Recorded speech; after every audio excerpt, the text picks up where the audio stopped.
Thanks, Hayden. Hello to Cambridge. 12 points from Florence, sunny Italy. No, just kidding. My name's Daniel. I'm a researcher at the European University Institute. I'm also a former research fellow at the Legal Priorities Institute. And in my 7 minutes, I'd like to answer two big questions about an up and coming debate in international law and policy. So I'll be stealing some of tomorrow's thunder on global solutions. So the first question is actually, what the heck is Ecocide? And the second question is, how might Ecocide do something about catastrophic risk? So let's start by diving into the first question. What is Ecocide? So picture yourself sitting at this anti-war conference in Washington, D.C. in late 1969. This biologist, Arthur Galston, walks on stage and he presents his research on the really devastating ecological effects of the US military intervention in Vietnam. As many of you will know, over the course of the war, the US dropped over 20 million gallons of an herbicide called Agent Orange on Vietnamese forests. Agent Orange defoliated about 2 million hectares of land and severely affected the health of thousands of persons who were exposed to these chemicals, including many US veterans as well. So now at this conference, Galston was really outraged about this type of environmental warfare. And to express his outrage, he called the US actions ecocide in reference to the concept of genocide. And he proposed to outlaw herbicides as a legitimate means of conducting hostilities.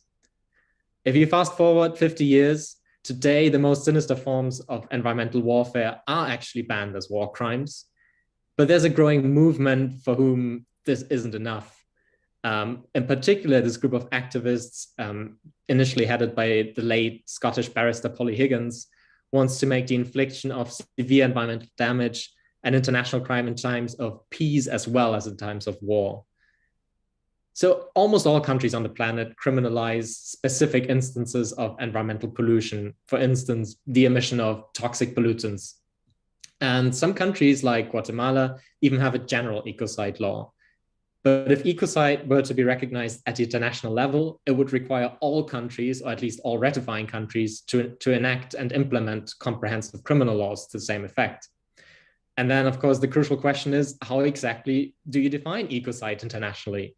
And to grapple with just that question, a panel of legal experts recently came up with a working definition, which includes three elements. The first element is severe and either long-term or widespread damage. That was second element, caused by unlawful acts. And the third element is knowledge of substantial likelihood of such damage. Now, all of these three elements have been criticized as setting the bar either too high or too low.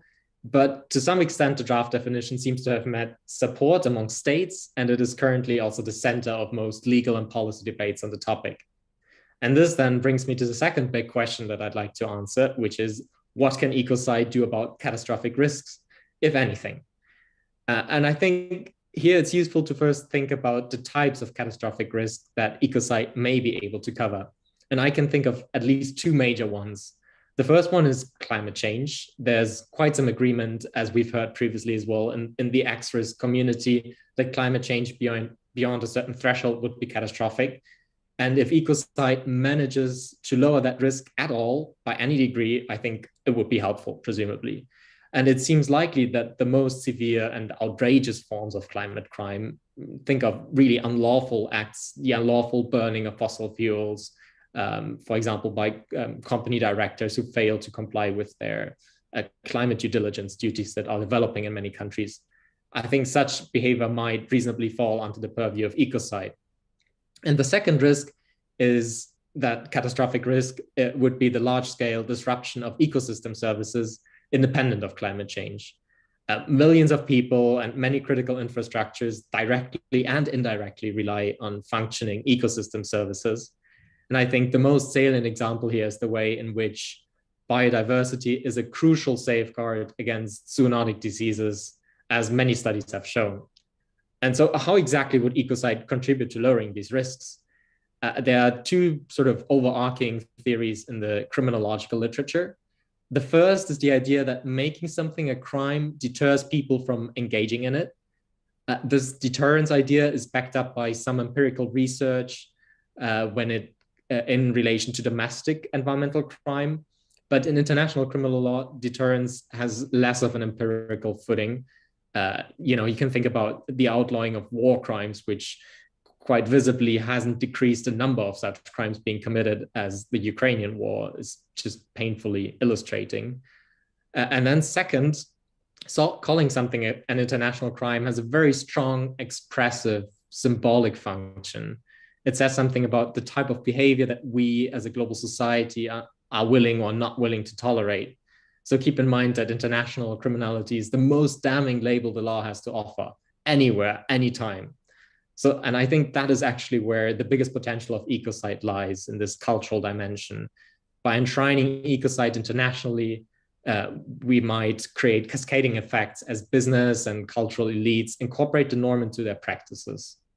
So I think in conclusion, there's well-founded reason to believe that the international criminalization of ecocide may reduce catastrophic risk to some extent, although it's quite difficult to quantify how much exactly the benefit would be. But given that the costs in terms of time and effort of this are rather low, it seems like a very reasonable initiative to support from a catastrophic risk point of view. And moreover, I think that if Ecocide were to succeed, this may also strengthen the global governance regime more generally and create these sorts of positive institutional spillover effects. So in that sense, I think the Ecocide debate is here to stay. And for X-risk researchers, this might also serve as a sort of petri dish from which to draw lessons for future institutional reform. So I'll leave it here, and I look forward to your questions. Thank you very much. Well, thank you so much. Cheers.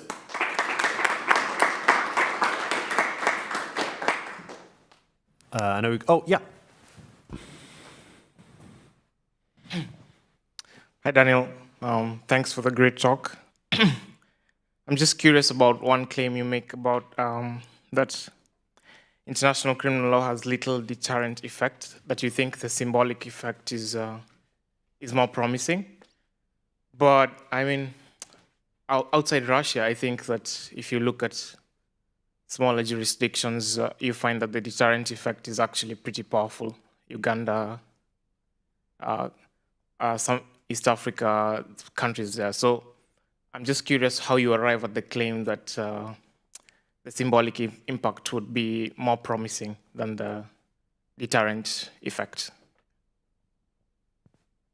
Yeah, thanks. I think that's a really good question, and it's a really big point of discussion in the literature.